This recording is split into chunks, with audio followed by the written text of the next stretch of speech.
Well, good morning. It's good to be with you this morning. Thank you for joining us, those of you who are here, as well as those who are watching the live stream. I have 12 family members on vacation who are watching live stream now, so we'll take a hit in attendance, but we're glad that you're here and that you're watching. And we are looking at the subtleties of Satan and his counterfeits, trying to turn people, undermine people's belief in the scriptures. And Elvio, if it's possible, I'd like to try and get these lights right here down for us. It gets the screen to see a little bit. But I'd like to talk to you about the flood a little bit.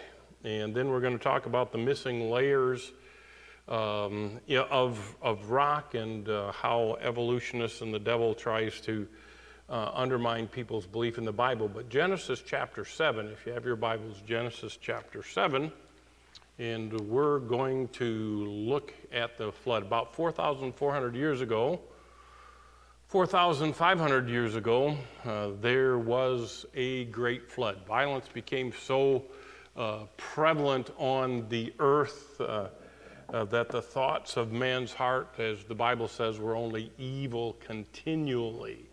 That's all they thought about it. And so in Genesis chapter 7, and the Lord said unto Noah, Come thou and all thy house into the ark. So we got Noah, his wife, and his 3 kids and their wives. So they come into the ark. It says, For thee have I seen righteous before me in this generation. It says, Of every beast thou shalt take thee, of every clean beast. Let me get that right. Of every clean beast thou shalt take thee by 7. So 7 females, 7 males, matching couples. The male and his female. And of the beasts that are not clean, 2. A male and female. Of fowls of the air by 7s, the male and the female, to keep seed alive upon the face of the earth. Now that's very interesting, talking about keeping seed alive on the face of the earth. We have a good illustration in the $16,000 pond we had to dig in the back here when we added 50 parking spaces. The city of Oak Creek got into the pond mode, so everybody has to have a pond or a water runoff thing. And so we dug that, and number 1, we didn't seed it with grass, and number 2, we never put cattails in there. You know how the cattails got in there? Well, the seagulls and the birds would come, and they would bring those things, and it would get into the pond, and that's what it says. One of the reasons for the birds is to keep seed alive upon the face of the earth, because they would spread the seed and all that kind of stuff. It gets on their feet or in their beaks, and they're carrying it along.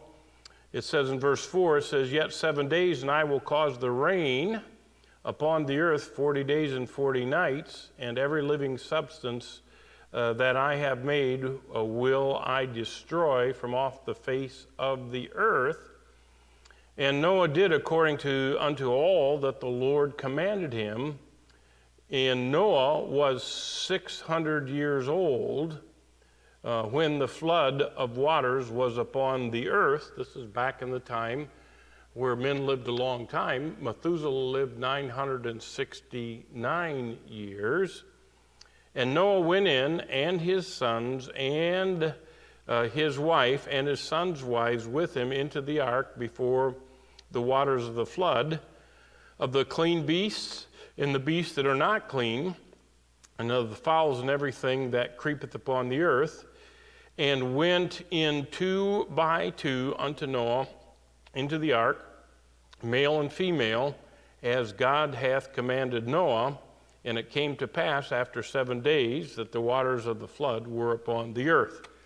So Noah didn't have to go out and recruit the animals. The Lord brought the animals to him. And they came into the ark. And now in verse 11, we come to the flood situation. It says, in the 600th year of Noah's life, in the 2nd month, and the 17th day of the month, the same day were, now watch this, all the fountains of the deep broken up. So the aquifer, not only is there rain coming from up, but the aquifer breaks up and shoots up. The fountains of the deep were broken up, and the windows of heaven were open, and the rain was upon the earth 40 days and 40 nights. There have been several times that it's rained real hard here in Oak Creek, and you can tell how hard the rain rains. I can remember one time it rained so hard for about a day and a half, and the Root River got so high that it covered the bridge just down the road a little bit. Water was right up on the bridge. And so if you can imagine not just rain, but the aquifer breaking up and the water coming from beneath and the water coming from above, there is a huge problem. In the selfsame day, Noah and Shem, Ham, and Japheth, the sons of Noah and Noah's wife, and the 3 wives of the sons with them into the ark, and every beast after his kind, and all the cattle after their kind, and every creeping thing that creepeth upon the earth after his kind, and every fowl after his kind, and every bird of every sort. It says they went in unto Noah into the ark, and two of all flesh, wherein is the breath of life. Now, if you, how many of you ever have been to Ken Ham's Noah's? All right, that is an amazing ship when you look at it, and you said, well, how can you get dinosaurs? God doesn't say whether they were babies. God doesn't tell us that, but he brought 2 by 2 of everything. And they went in, it says, went in male and female flesh as God had commanded him, and the Lord shut him in. And the flood was 40 days upon the earth, and the waters increased and bare up the ark and lifted it above the earth. Wow. Huge ark, as you can see, built to scale there. Verse 18, and the waters prevailed 40 days and 40 nights. The fountains of the deep spewing up water, the raining day and night, no let up. And some people wonder, well, how could that even happen 40 days and 40 nights? Well, I'm not sure. We do know from evidence, even in the North Pole and the South Pole, that at one time they were tropical. So I suggest that it's very likely that there was a vapor canopy over the entire earth which made it tropical. Otherwise, you wouldn't be finding tropical palm trees in the North Pole and all those other things that are there. And so that vapor canopy collapses, and all the water that's in this vapor canopy that makes everything tropical now dissipates by raining upon the earth 40 days and 40 nights. And the waters prevailed exceedingly on the earth, and all the hills, it says, that were under the whole heaven were covered. 15 cubits did the waters prevail, and the mountains were covered. You know how much a cubit is? If you look up here, a cubit is from here to here. Now, it's depending whether it's a Babylonian cubit or whether it's an Israeli cubit. But we have it at least 15 to 21 inches. So there's 15 of those, however you do it. It's that high above the highest mountain that is on the earth. It's very interesting how things work. Recently, I was reading, and on the highest portion of the Alps, they have found a fossilized, huge, ancient mammal at the highest of the Himalayas. You know why that is? It is because 15 cubits covered the highest things on the earth. It's a myth when we get to the layers here in just a minute. It's a myth when we talk about the layers, and on the layers of the earth, they say, well, the oldest layers, they have things like the trilobite in it. That's the oldest, because remember, they say that it takes millions and millions of years to have these layers. And then you come up a little bit higher, and you have then the fish in layers like that. And it's very interesting as you look at the layers of limestone here, that this, and they were done like this, the fish got covered up with sediment and then got squashed. I have another one back there. And then in a higher layer, they say that you have plant life. Plant life is up in the higher layers. This is a flower, and you can see the crinoid stems, and it's covered there. And then you go up further, you have then the megalodon. That's a shark's tooth there, of a huge shark, and they're saying all these layers took place different years, and we'll look at this again, but that's not what God says. While the flood is going on, it's a turbulent time, and the layers of sediment cover everything, and it's a chaotic condition, as we'll see. It was a chaotic condition, just as the scripture says. You can read the rest, but in chapter 8, God remembered Noah and every living thing and all the cattle that was with him in the ark, and God made the wind pass over the earth, and the waters assuaged, and also the fountains of the deep and the windows of the heaven stopped, and the rains from the heaven was restrained, and waters returned from off the earth. And says, and after the end of the 150 days, the waters were abated, and the ark came to rest. The ark rested in the 7th month of the 17th day of the month on the, and I want you to see it, the mountains, not the mountain, the mountains of Ararat. It's very interesting.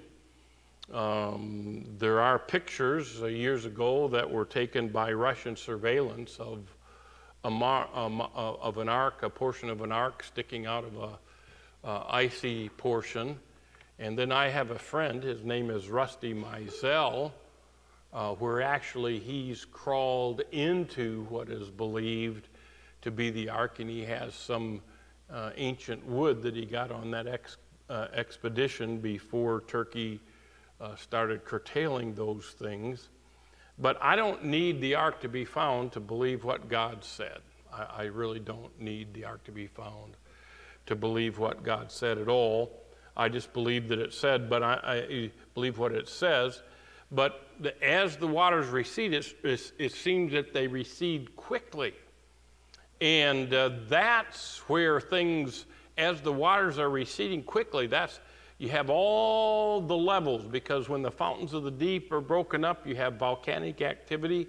In fact, Yellowstone Park, I've been 2 years to Yellowstone Park and going through there, and what you have is levels of volcanic ash in Yellowstone Park. That's what all the yellow type of it is, the sulfurous volcanic eruptions there, and I have seen the obsidian that is at Yellowstone Park. I've traveled through the park and It's been very, very interesting. And then you still have major volcanic, Yellowstone Park sits on top of a mega volcano, and that's why you have all the boiling pots of mud.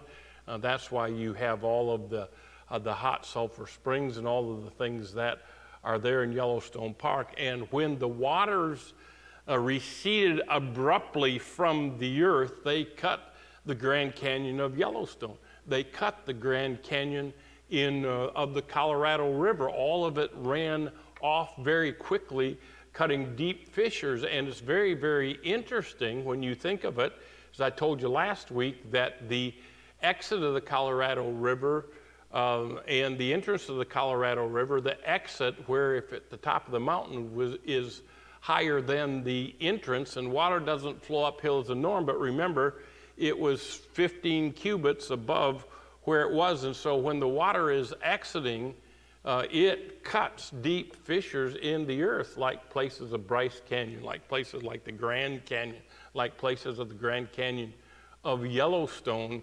And it's very interesting how all of those come. And you can read the rest. Finally, they're able to leave the ark. We look at 8:15, and God spake to Noah, saying, Go forth from the ark, thou and thy wife and thy sons' wives with thee. And it says, Bring forth with thee every living thing that is with thee, of all flesh, both the fowl and the cattle and the creeping things that creepeth upon the earth, and that they may breed abundantly in the earth, and be fruitful and multiply the earth. And so Noah went forth, and his sons and his wives, and his sons' wives with him, and every beast and creeping thing, and every fowl, and whatsoever creepeth upon the earth, after their kind, and they went out of the ark. The first thing Noah does is praise God. Look at verse 20 of Genesis chapter 8. And Noah built an altar unto the Lord, and took every creeping beast, and took every clean beast. This is why he did 7. Took every clean beast and every clean fowl, and offered burnt offerings on the altar. He thanked God for preserving him, preserving his family. And I like this. And the Lord smelled the sweet savor. And the Lord said in his heart, I will not again curse the ground anymore for man's sake, for the imaginations of man's heart is evil from his youth, neither will I smite any more every living thing as I have done. While the earth remaineth, seed time and harvest, cold and heat, summer and winter, and day and night shall not cease. And it's interesting that God makes a covenant with Noah, the Noahic covenant in chapter 9.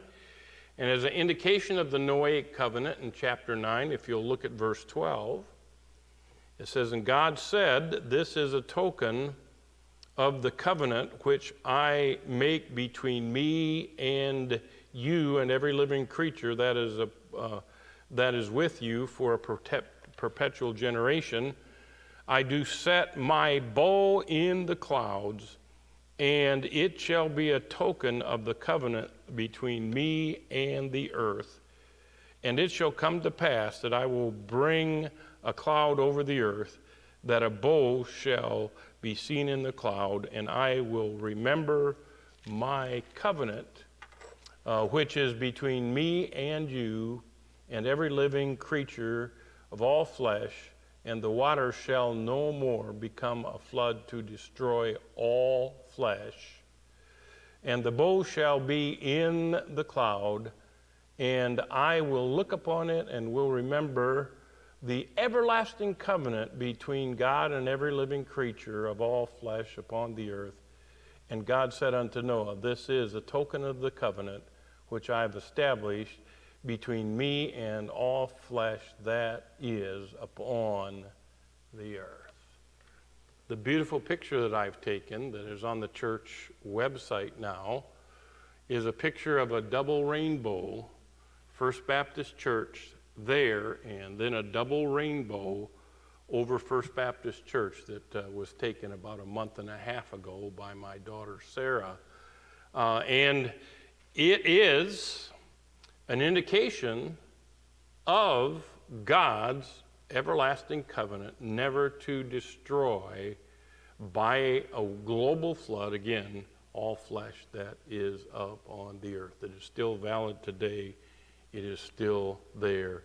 And it is a tragedy that the LGBTQ community has stolen the rainbow and tried to redefine it. Just remember, Satan is always a counterfeiter, always counterfeits God. Now, global flood, evidence to missing layers. The naturalistic prediction is this, that the layers should be in order, that the oldest should be at the bottom. And so there you go, you have the bottom there, the Precambrian and stuff. So they claim that that's the trilobites that should be there and those old things. And then we go up to the Silurian. And in the Silurian here, you have the giant sharks and stuff right here. This is 4,500 million years ago, Precambrian, and you get up to the Silurian, and it's only 443 to 417 million years ago, and that's where they say the sharks and some of the other sea creatures should be. And we go up to the Devonian, and then the Devonian is where these should be, and you go on up. I didn't bring my dinosaur bones, but you go up to the Cretaceous about 144 to 65 million years ago, and that's where a bunch of the dinosaurs should be. And then you go up the Quaternary up towards the top there. That's where the mammoth, I got a mammoth tooth back there. And they say that these things are to be in order. And yet, I'm just saying that with all of the flood, the fountains of the deep breaking up, all of the sediment that is in the area, there is no such order. And they have found trilobites with dinosaur bones. And so, the Lewis Overthrust, this is in Montana, a Precambrian, rocks lie on the top of the Cretaceous rocks, which are supposed to be 500 million years younger. See, it's not working what they say. So you have here let's look at here the Cambrian, and this is where the Cambrian is, way down there, and then they say the Cretaceous. So where is the Cretaceous? Let's move all the way up towards the top here. Here, these bones here. So you have bones here and bones here, and these bones, which are supposed to be younger, are really reversed in their order. And so you have the Cambrian rocks lie on top of the Cretaceous rocks that are supposed to be 5 million years younger.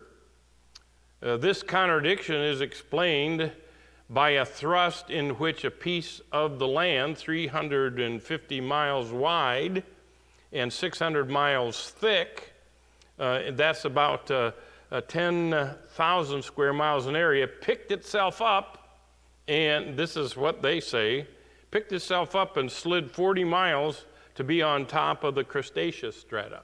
That's a bunch of bunk. And then you have the Lewis Overthrust. You have Precambrian here, way down at the bottom. Precambrian is right there, and Cretaceous way up there. They are reversed by the Lewis Overthrust there. So it's not working. You see, this is the problem. You have these two layers, period, and all the rest of these layers are missing. They're not there. Remember I told you that the geologic column only exists where? In textbooks. In textbooks. You see, the actual order of fossils, you have the trilobites. They're supposedly there. The trilobites are on top of the dinosaurs. So you got trilobites that are supposed to be at the bottom. I don't have dinosaurs, so we'll just use this. I mean, I got dinosaurs on the back table, dinosaur bones. So it's not as they're expected. You can see that all of this is missing, and the actual order of the fossils, because of the flood, everything is mixed up, and they just laid where they lay in relationship to that. Would that be a problem for the Great Flood? The answer is no. It's not a problem for the Great Flood. As we look at the fountains of the deep being broken up in 40 days and 40 nights, and it is a problem for naturalism, though, and it's a huge problem. I'd like to go to Texas. I was in Texas, it's very interesting, stopped at a museum in Texas and saw a lot of the fossils and things from Texas, but it's called the Franklin Overthrust. This is in Texas, the Franklin Overthrust. In the Franklin Overthrust in Texas, rocks that are supposedly 450 million years old lie on top of rocks that are only 130 million years old if you follow the naturalistic view, which we don't. But you see, here again is the situation. You have all these missing layers because they're just two. You have the Ordovician and the Cretaceous and the Franklin Overthrust, the actual order of the fossils. You can see some of the oldest ones right here are on top, right here from the Ordovician. And then you have the first primates down here, flowering plants down here, extinct dinosaurs. And it should be reversed if you believed the geologic column, but they're not. You have the Ordovician. You have the sudden diversification of Metazoic families right there, and they are on top. It's strange, when I was taking geology class, they taught me the geologic column, but they didn't teach me the truth of the geologic column, that it does not appear any place on Earth. You have this whole section that is missing, and it is a huge problem for the naturalists, but not for me. It's not a great problem for the flood at all, because we just hold the biblical world view, which view best fits the evidence. The view that best fits the evidence is supernaturalism. And then another place, it's a cool place, Crazy Cat Canyon in Texas. This is Crazy Cat Canyon in Texas, at a location known as West Crazy Cat Canyon. This is near El Paso, Texas. Scientists found massive Ordovician limestone on top of Cretaceous a level. Evolutionists suppose that Ordovician period is the age of sea life, and Cretaceous is the age of dinosaurs. The only problem is Dun, dun, dun, dun. All the missing layers, and the fact that right here, when you look at Cretaceous and you look at Ordovician, you see what the problem is. Ordovician here and Cretaceous here. And again, guess what's on top? The Ordovician. This is supposed to be so much older. It's supposed to be 450 million years of age, and you come up here and it's only supposed to be less than 100 million years of age, which is bunk because it's all about 400 or about 4,400, 4,500 years old, and you end up with the same problem. You end up with all of this missing stuff in Crazy Cat Canyon in Texas. Is this a problem for naturalism? It is. And they really don't have a great deal of explanation for that. They try and deny it the best they can. They try and make some excuse for it, but it really is not a problem for me. Shouldn't be a problem for you. As we look at the 4,400, 4,500-year-old global flood, and everything was so turbulent, volcanic activity. You had the fountains of the deep breaking up. You had all of the rain coming down, a thing being very disorderly. And now to the one that I've mentioned. This is the Grand Canyon.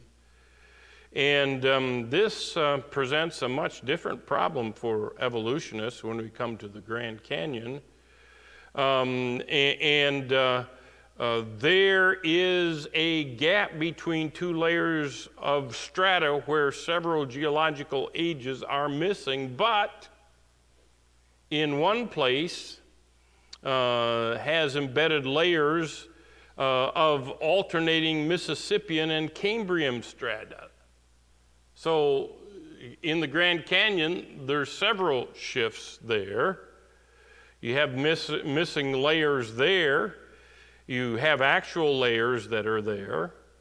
And what you have in the fossil order, very interesting here, is if you look at the chart here, Carboniferous is broken up into two types, Pennsylvanian and Mississippian. That's where you get the different things here. But you have the Mississippian layer up here where there's reptiles and trees and ferns, and then you have fish and then first reptiles, scaled trees, and it's all mixed up. The actual fossil order is really missing up, and here is the things that are missing in relationship to that. Is that a problem for the naturalism, for the evolutionists? Yes, it is. But it is not a problem for us who believe in the biblical view of creation. Now, I'm coming to the next one. This is exciting to me. Evidence number 3 for a biblical view of creationism are human artifacts. Human artifacts. We have very, very clearly here a bunch of different artifacts that are found in places they shouldn't be. You have in Texas a human footprint in a dinosaur footprint. You have a bell that was found in coal. You have a human backbone found next to a dinosaur backbone, and you have a hammer, and you have these balls. We'll explain each of those as we go along. But Richard Dawkins says this. Richard Dawkins, he's an evolutionist, atheist, graduate of Oxford University. He's the assistant professor, he was, not now, but assistant professor of zoology at the University of California at Berkeley and the vice president of the British Humanist Association since 1996.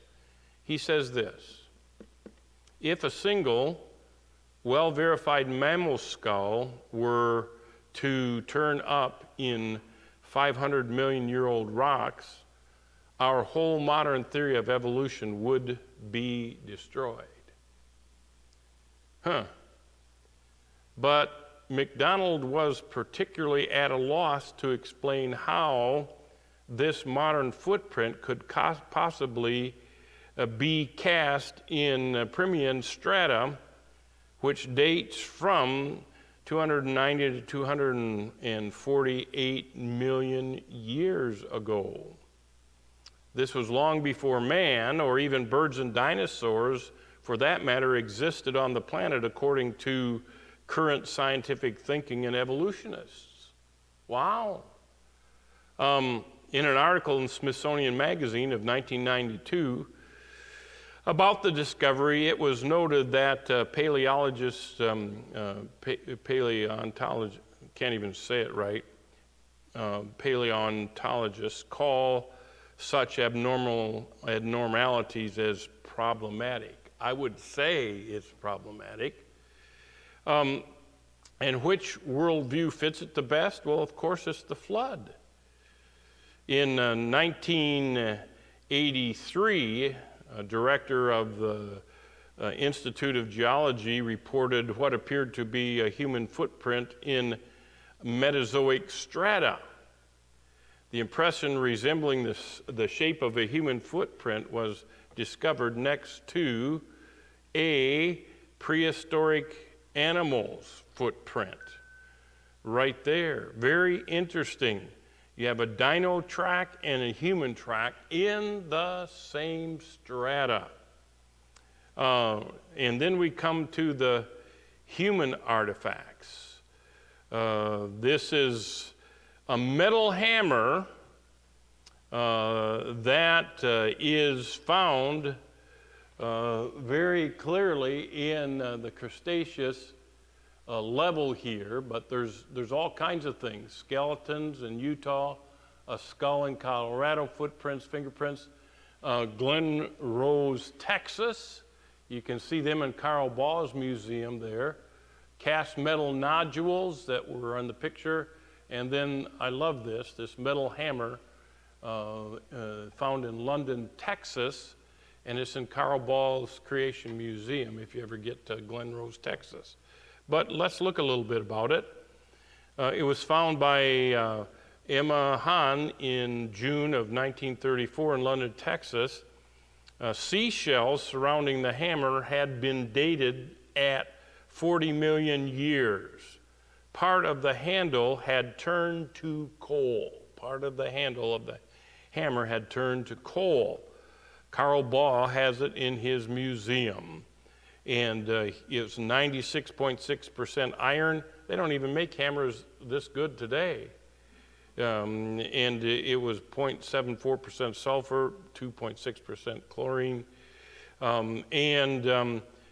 Max Hahn was fishing with his family near London, Texas in 1934 when he found a rock with wood protruding from it. It says, when the rock was cracked open, the octagonal-shaped iron hammer was exposed. As I already said, the wooden handle had partly coalified with quartz and calcite crystalline inclusions. And so you find that the density test indicated casting of exceptional quality. The unique coating of FeO, which does not rapidly form under present atmospheric conditions, appears to inhibit rusting. And so that is so very interesting to me that it is there.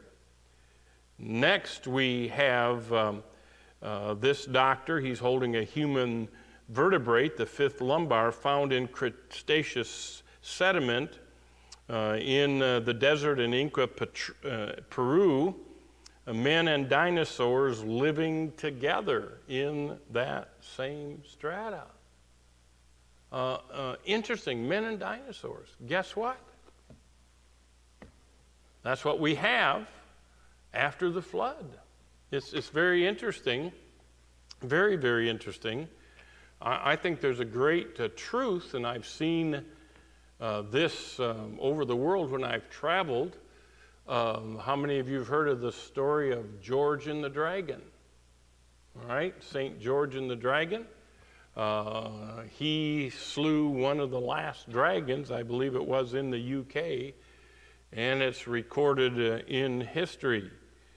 It says, and Zillah, she also bare Tubal-Cain, an instructor of every artifice in brass and iron. You know, they got early man as being stooped over, long arms, looking ape-like. And yet that's not what the Bible says. They were artificers in brass and in iron. Textbooks say coal formed about 250 to 350 million years ago in the Carboniferous period. And yet there we find the hammer that had a partly coalified handle. Another human artifact is this bell found in France. Mr. Newton Anderson found this bell inside a lump of coal, inside of a huge lump of coal. They used to burn coal all the time, and they would buy huge lumps of coal, crack it up, and use it for heating. And he still owns the bell. He still owns the bell. It's not supposed to be there. And very interesting, I don't know whether these were for slings or what, but over 500 metal spheres were found in South Africa in Precambrian mineral deposits that had been dated at 2.8 billion years old. So you have 500 of these metal spheres. And if you believe in evolution, and if you look at the metal spheres, some of them have different markings, but this one 2, this one 3 markings. It's clearly not accident. It's clearly what it is. And here they are found way down here. Round metal spheres, 500 of them. Well, you know, forbidden archaeology, the hidden history of the human race. It documents human bones and artifacts found in rock layers where they were supposedly hundreds of millions of years old. See, a lot of this is like what has happened with the COVID situation. I just read a report, there's 1,000 doctors who've come together, and they are hiding the statistics of how many people have died and how many people have suffered ill effects of COVID, but you will not find them on the accepted sites. There are 17, if I have this right, there are 17,000 doctors who said it's time to end this supposed pandemic and all the restrictions that relate to COVID. It's time to end it. And yet you hear Dr. Fauci, he's thinking, well, you know, I'm figuring that there's going to be another lockdown about election time. I'm just telling you, I hope that I'm wrong, but then you know what's going to happen. Then they're going to give an excuse for having drop boxes all over the place. You need to look at Dinesh D'Souza's 2,000 Mules video. 2,000 Mules video. You can see people making trips over and over again, dropping ballots into drop boxes, and the secular media is losing its mind, but he sifted through, and he has video clips of these people doing it. He sifted through thousands of hours of videotape around these drop boxes and seen the same people doing the same thing over and over and over again. You can call me what you want to, but I believe the election was stolen. And you know, they're trying to now that they're in control of Congress, the January 6 people, they're trying their best to discredit Trump, and they don't want him to run again and all that kind of stuff. But D'Souza has proved that there's a whole bunch of fake ballots that have stuffed boxes in Michigan, in Wisconsin, in Pennsylvania, in Florida, all these things, my friends, and he has good, solid evidence that would stand up in court. But do you think Merrick Garland is going to do anything about it? They have tried to torpedo Mike Lindell because he's proven that they could hack voters' machines. In fact, they've claimed that isn't possible, and some people are in trouble already because they've already hacked 18 voters' machines and all this kind of stuff. I'm telling you, there's spiritual wickedness in high places. And I'm saying that the same thing has happened in the realm of evolution. They are lying to us. Is that a problem for the naturalists, all these things? Yes. Yes, finding the hammer, finding the bell, finding the spears, finding human footprints next to dinosaur footprints. It's not a problem for me, because I believe very, very clearly that the flood happened about 4,500 years ago. Everything was so chaotic. There's not such a thing as a geologic column. It doesn't exist any place in the United States of America or the world. And everything was so chaotic that you could have a trilobite being buried with flowers or with a dinosaur or with about any other thing, because things were so chaotic and messed up, and they got suddenly covered in tons and tons and tons and tons of sediment, so that you got fish that look like this. If I were to crack this open, this fish is very, very flat. How many of you have heard of Flat Stanley? Well, this is a very flat fish. What I'm saying to you is that evolutionists have been lying and only telling us part of the story and bearing the rest all along. It's the devil's ploy to get people to doubt the Bible. It's the devil's ploy to doubt the creation of man. It's the devil's ploy to doubt the sinfulness of man. It's the devil's ploy to doubt God's creation and the worldwide flood. Why? This all comes down, if you doubt the gospel, or if you doubt the Bible, you're going to doubt the gospel. And if our gospel be hid, it's hid unto them that are lost, in whom the God of this world has blinded the minds of them that believe not, lest the light of the glorious gospel, which is the image of Christ, should shine unto them. If you doubt the gospel, then the devil has you. Because when you take your last breath on earth, you'll wake up in hell, and it'll prove to you that the Bible was true all the time. The Bible was true all the time. So we're going to stop at slide 98 today, and I may look at some more fossil evidence next week, or I may even, haven't decided yet, because I have 185 slides, but you get the picture. You get the picture. But I'm likely to go on to ancient aliens next week and flying saucers. So, thank you for joining us. Elvio, are you back there? Okay, Josiah is. So I'm going to say bye to all those who are joining us live stream. We will regather again Central Time at 10:45 for the morning service. So God bless you, and so long.